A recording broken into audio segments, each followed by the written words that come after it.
Welcome to Talking Synths, another episode broadcast from Knobcon. And this morning we're really excited to be with Glen Darcey of Ashun Sound Machines.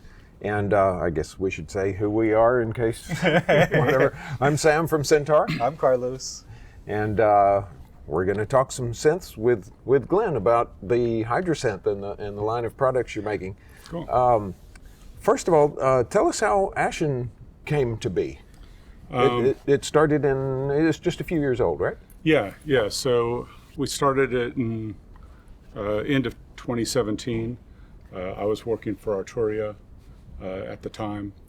I had met with the owners of the parent company, Medley, and they were talking about how they wanted to start a synth brand, and they were looking to see if I knew anybody that would be interested in working with them. And so we talked for probably 9 months. And decided, I'd like to go do that. That's how it started. It started, with us looking to use them actually as a manufacturer. They're a manufacturer for a lot of other brands. I can see products in the room right here that they manufacture. So. Okay. So can you tell us a little bit maybe about your personal history with synthesis and synthesizers? Yeah, I mean, I got into, I was a sax player growing up.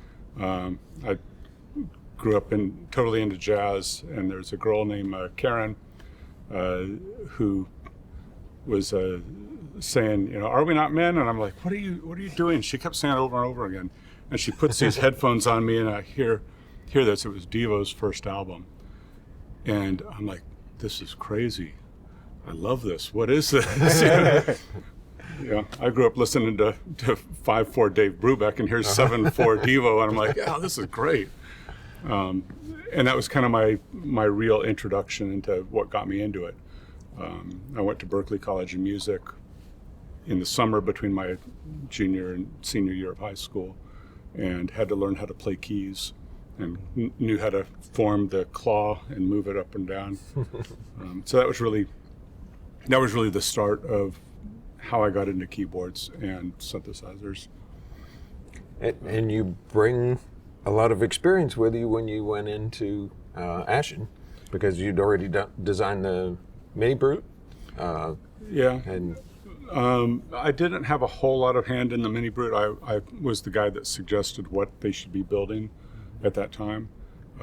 Before that, my history in the business goes back to 1986. I worked at 360 Systems for 2 years back then. Yeah, so I worked under Bob Easton, who was kind of one of the unsung hero geniuses of our industry.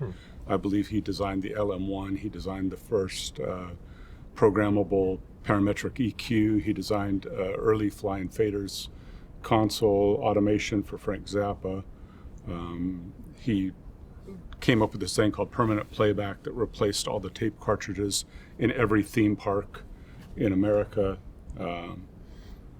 He had a lot of revolutionary things, and he did the first Rompler with the 360 digital keyboard. Mm-hmm. We have a couple of those. Yeah, good luck fixing them. We're going to need it. It's going to be a project for sure. Yeah. I believe he sanded the tops off, because at one of the early trade shows, he showed up in the morning, and there were a bunch of guys that had it with screwdrivers, had it open, were taking pictures. Oh, yeah. So I think he said he broke their camera. And it has an insane amount of and then after that, he just sanded all of it. Yeah, it's all TTL logic. Yeah. When you open it up, you just see the rows of sockets. Yeah, that's all for the EEPROM memory for the samples. But yeah, good luck repairing it. There was never any manual for it. All of his schematics were hand drawn on sheets of paper that were kind of crinkled up and stuff. And I had to work on a couple of those. Well, you might be getting a phone call. That's why I don't have hair anymore. Working on the 360 keyboards. That's really cool. I'm really excited that you were able to share that little piece of history with us, because I think in the world of synthesis, and this has kind of been a reoccurring theme for the weekend, but there's a lot of unsung heroes. Oh, for sure. Really. And Bob passed away this year too. He passed away back in, I think, March. It's one of those things that kind of nobody knew about it, because he had moved into the broadcast industry back after we did permanent playback in '87 or so.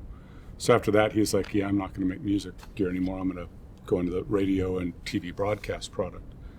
So yeah, he kind of disappeared, and nobody's kind of heard some of his backstory of the influences he had. But yeah, That's wild. That's wild. yeah, it'd be cool to hear more about guys like him and Marcus Ryle, and people now know about Dave Rawson because of his modular stuff. But those guys are like some of the big pioneers and the guys who really changed things. Yeah, and I was we were kind of talking about this earlier, but even some of the people that wrote those service manuals and owners manuals, and I'm gonna murder his name, but Steve Junglelib, who wrote Junglib, who wrote for Sequential. Yeah, I love reading his owners manuals, and and I think that's probably someone who brought a lot to the table, just with his experience and knowledge, and didn't even really necessarily design products. right. You know, so. Yeah, that was a really cool conversation to have. Yeah, I like that. Yeah. And so after 360 Systems, where did Glen go? I went to Roland, so I was at Roland for 7 years. I did 4 years as the senior tech in the repair department, and then I moved into the pro audio department for 3 years. We were doing the Roland DM80. Does that mean now he's going to get some more phone calls? yeah. So yeah, we were working on the DM80 and the DM800 disc recorders that then led into the whole VS series. Uh-huh. So. And so how about we fast forward a couple of decades or years and talk about this amazing new synthesizer that you have. Yeah, the Hydroscent. Yeah, it's kind of a culmination of a bunch of dream synthesizers I kind of wanted to be able to build. And Oh, well, this is good background. What were those dream What were the synthesizers? dream synthesizers? Because it's cool to hear the genesis of how a product goes from just an idea to a really cool sounding synth. And so, well, in the early 80s, I was a huge PPG fan and could never afford one. You know, of course, they were $8,000, and then with the wave term, $15,000 or $16,000. So the PPG had a huge influence on me early on as far as the sound and stuff. The CS80 was a huge influence because of the ribbon and the poly aftertouch. You know, the expression that guys like Vangelis and others got out of the CS80. I have a Prophet T8 myself, and again, the poly aftertouch is huge on the T8. I've always loved the feel. They had the feel really, really well. There's other people who came up with poly aftertouch later on, and it just wasn't ever very good. Yeah. You know, you basically had to do handstands on the keyboard to get to kind of press them all. Yeah, like a Roland A80 was a great example of it had poly aftertouch, but yeah, you'd get carpal tunnel playing one time. And then there is also a way in which it prioritizes the notes and the pressure.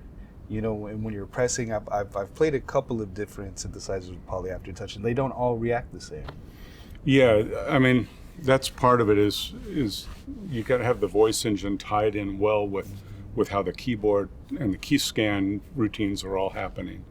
So, I mean, there's the problem in poly aftertouch and why people haven't done it is it's a difficult thing to do. The minute you throw mechanical into something and you throw the whole thing a feel, it's like, well, what's the right feel? It's like, what's the best guitar neck? Yeah. You know? And with some of the Ensoniq stuff that had the poly aftertouch, it's very cool to have it, but the black keys respond a little differently from the white keys. And, and that's all a function of physics and leverage. And exactly. So in your poly aftertouch keyboard, you've addressed that? And yeah, we calibrate each and every note on the factory assembly line. Wow. So yeah, they all get calibrated with a measured. We built a test jig thing that drops a certain amount of weight on the things, and then it scans it, reads the weight, and then creates an offset table that reads inside. Yeah, very cool. Yeah. About how many years of R&D would you say went into the Hydrosynth? 2 years. We started it they started it, the early engine stuff right before I joined. And then I joined and we kind of changed a bunch of stuff. So that was into 2017. We released it in 2019 at Knobcon. Wow. And I will say there's a lot of really cool features that I really like about it. And I mean, I take apart keyboards for a living. You know, so sometimes, especially when the showroom's closed, I'll just go through and kind of just touch every keybed, you know. And I notice that the keybed on the Hydrosynth is very different from a lot of the stuff that I see in the showroom right now. And then also the little spot on the back to make the extension, to make use of the blank space. Yeah. A lot of really well thought out features. Yeah. It's funny, we get people online that are like, why'd they put it over there?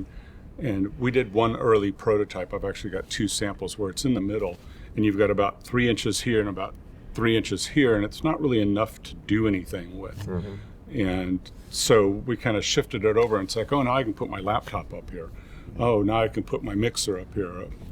In my studio, I have 2 of them right now. So I've got one up above a Rode 73, and I've got a Mackie 1202 mixer on it, so it can fit the big old Mackie 1202. Wow. And then the other one I've got set up in my regular performance space, and I've got one of the Tasty Chips GR1 granulars that fits perfectly nice. on top of it. So That sounds like a pretty awesome combo right there. they work really well. Actually, the thing that I pair with it the most is in Sonic Mirage. Oh, really?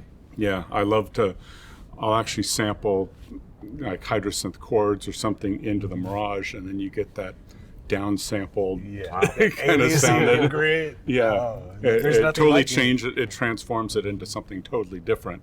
Yeah. But the sounds really pair well together. Yeah, and you're a manly man if you're sampling on the Mirage. Yeah, that takes some skill. I go pretty rudiment. You know, the 2 splits, I do that. I don't do all the little. Yeah, I don't get into the what was it, the Mass OS or something. Mesos. Yeah, I don't dig into that. No. Yeah, I love that that the color of everything changes depending on how you're or which part of the sound you're editing. A lot of cool features that stand out like that make it really easy to use and a lot of practical stuff. So. Yeah, that's one of those things that, you know, in sound design, it's like, especially in the multi-mode, you can be editing the lower sound or the upper sound or both. And so I didn't want to have to keep having people look over and accidentally edit the wrong part that they're in. On the JD800, I used to do that a lot with the 4 layers, and you pick one layer and it's like, oh crap, I just edited the filter and 3 things on layer A, but I wanted to be on layer C. Yeah, I've done that a lot with the Ensoniq stuff where you have voices stacked and whatever. Or on the ASR10, you start editing what you think is the sample you just played, but it's not, and so that's very handy. Yeah. And so I think you asked earlier about how many wave tables or waves are in the wave table. There's individual single cycle waves. There's 219 of them. We don't use samples. We've basically resynthesized a bunch of stuff that we have in there. That's how we can do some of the other processes that we have in the Mutants, is that they're not just a sample wave. So we got 219 of them, and then you have 8 slots, so you can put any wave you want into these 8 slots, and then you can scan between those. So if you look at a lot of like the normal wave tables, like let's go back to a PPG, it basically started at wave 1 and went to wave 2. Some of the waveforms might have had, maybe 3 or 4 waves throughout the scan. So yeah, we can go 8 waves through the thing. Did you do any of the factory patches? Yeah, I did a bunch of them. Which one's your favorite? I think the first one that pops up, suppression, I wanted to take the most boring basic sound that there is, and I just took a sawtooth, a single oscillator sawtooth, into a low-pass filter and out. But with the poly aftertouch, the goal was to show, look what you can take this and you use poly aftertouch, and now this thing becomes very musical instead of just, bah, Yeah. I've heard a lot of bah. There's a lot of bah out there. Somebody once described, 2 or 3 sawtooth oscillators detuned, and they said, oh yeah, you got the typical bees in a jar sound. That was a great description. Yeah, that's cool. So what's one of your favorite features of the Hydrosynth? And we talked about, you sure perked my ears when you say the CS80 inspired the polyphonic aftertouch and the ribbon. Yeah. Well, boy, those are sure cool features, but Yeah. What do you think is the coolest or your favorite? I really like the mutants that we have in there. There's a lot of my patches that I didn't even touch the filters. I did all the sound design either just with the oscillator wave scan function or via the FM or pulse with mod or phase diff or any of the things that we have in the mutant function. So there's so many possibilities there with tone generation that it's like a DX7 or the guy that's doing the synergy around the corner. It kind of harkens back to the old digital synths where you can do everything without filters. Now the filters are always nice, quick way to do the analog kinds of sounds, but to me there was a challenge in let's not use the filters much and try to build things in the other area. And are those digital filters? Yeah, the filters are all digital. The filter one has a bunch of different models in it, and we didn't do circuit modeling. The guy who was the head DSP guy was really into machine learning. Wow. And so what we did is we took a bunch of filters that we liked, and we would basically record 11 positions of the cutoff and 11 positions of the resonance, and gave him all of these sounds, and he'd run it through this machine learning algorithm that he had that would then come up with the formulas to run the filters off of it. Yeah, so it's a cool. different. It's not like circuit modeling type of stuff. And so were those filters out of your personal collection, out of friends, community? Yeah, friends, and our guy he was a beta tester and early on, and now he's our head of support, and we all do everything. So he's head of support and beta testing and helps in marketing and stuff. Ken Pierce, he introduced me to Flex with it. Yeah, Flex, yeah. He introduced me to the Ian Fritz Threeler filter, and it's a brilliant filter. I bought one for my modular, and so he's like, "Oh yeah, you got to have this sound in it." And so he did all the recordings of that. I did some of the recordings from my Oberheim expander filters. We did MS-20s. What else did we do in there? Did a low pass gate. We did the filter curves from a low pass gate, a Buchla low pass gate. Oh, wow. Compensated and non-compensated ladder filters. Yeah. Speaking of unsung synth heroes, I think Ian Fritz would be up there. Yeah, for sure. Ian Fritz. I love reading, just the stuff that he's done in the electronics world. Yeah. No, I don't know him other than the Threeler filter, and the Threeler filter is just brilliant. Yeah. It's one of those that a lot of filters, when you turn up the resonance, everything goes down, especially the bass response. Right. It goes way up. It's like it goes up like 18 dB, and it's just this huge bass sounding filter. Yeah, amazing one. And I'm guessing that with the process you did, where you basically took 11 positions, that's a lot friendlier on the processing than not necessarily, because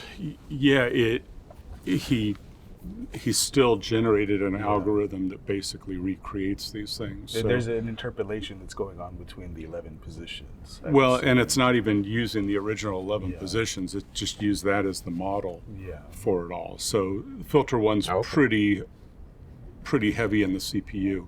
Yeah. Filter two is more of just kind of a standard state variable. We kind of based it off of the SEM filter, and then we also then reversed the center portion, so it can be either notch or you know what I've been dying for, and I don't think I've really seen a modern day equivalent, but a Z-plane, modern day Z-plane filters. Yeah.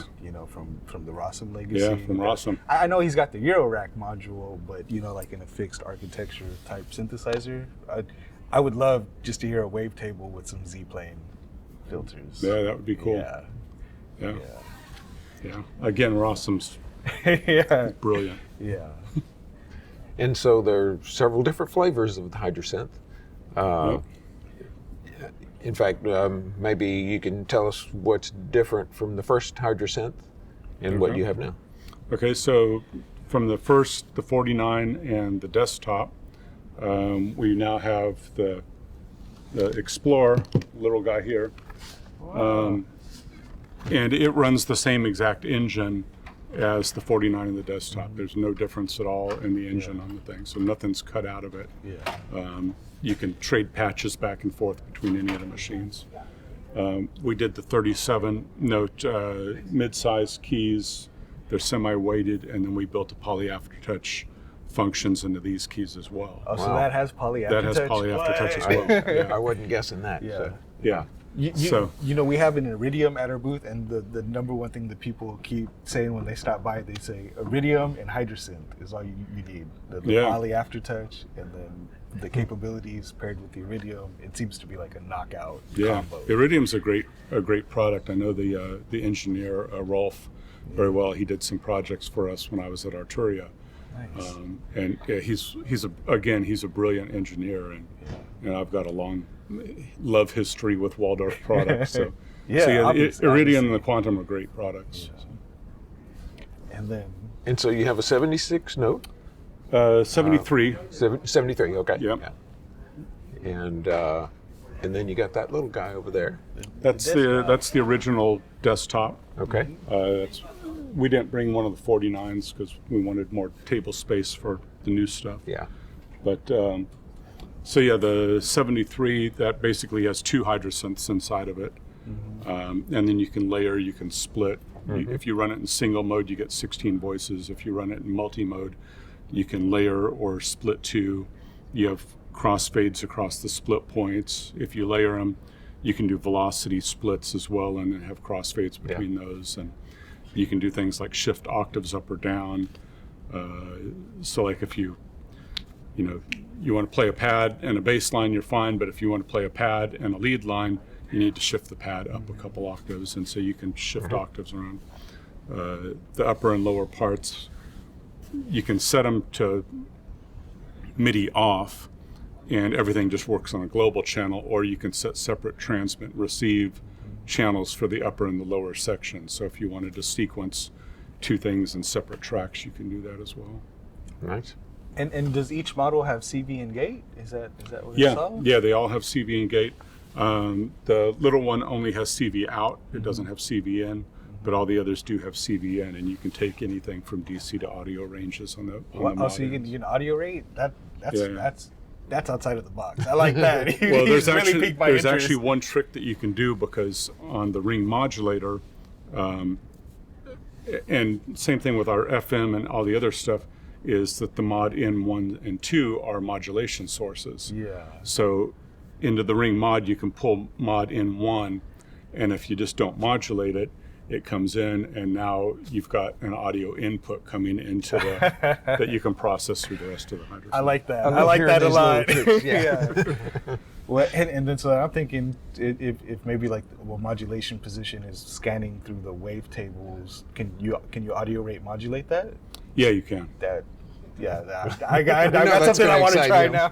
I love audio rate modulating parameters and the ability to wave scan and do that. I think that's phenomenal. Yeah, that sounds cool. It'll probably come up pretty noisy, but totally fine with that. That's okay. Some of us like that kind of stuff. You got filters and envelopes, and you can use it in creative ways. Yeah. And not everybody needs a Toto horn sound. Yeah. True. So, if I may ask, is there anything coming in the future that you can talk about? Or no. Okay. We'll leave it at that. Not unexpected answers. So. There's stuff coming in the future. We have a bunch of other products in the lineup. We've kind of got a 5-year plan right now. That's awesome. And we're kind of keeping that plan, and it grows as time moves. But we've got a bunch of stuff in the works right now. COVID's made a lot of things difficult. These should have been shipping earlier this year, but we had to take a left turn because of parts issues, so we had to redesign a bunch of things to use different CPUs. AKM, the big A to D D-A company, had the factory fire. We were using the AKM A to Ds on the mod inputs, so we weren't using it for real mission critical stuff, so we were able to redesign pretty easily. I don't know what the interface companies are doing, because all of the high-end interfaces were using AKM Premium A to Ds and D-Days, and it's been I imagine interface prices are about to go up pretty drastically. So I just recorded everything to cassette. Yeah. All right. Well, I guess we're about at the end of our time, and show's about to start. I can't say thank you enough for Yeah, spending some time thank you with us. guys. It's been great. I love talking synths. Yeah. So. I'm definitely going to go home and do some more 360 systems research. Definitely. Yeah. Bob was an interesting guy, and it's really hard to find info about him. Yeah. He, some people loved him, some people didn't love him so much.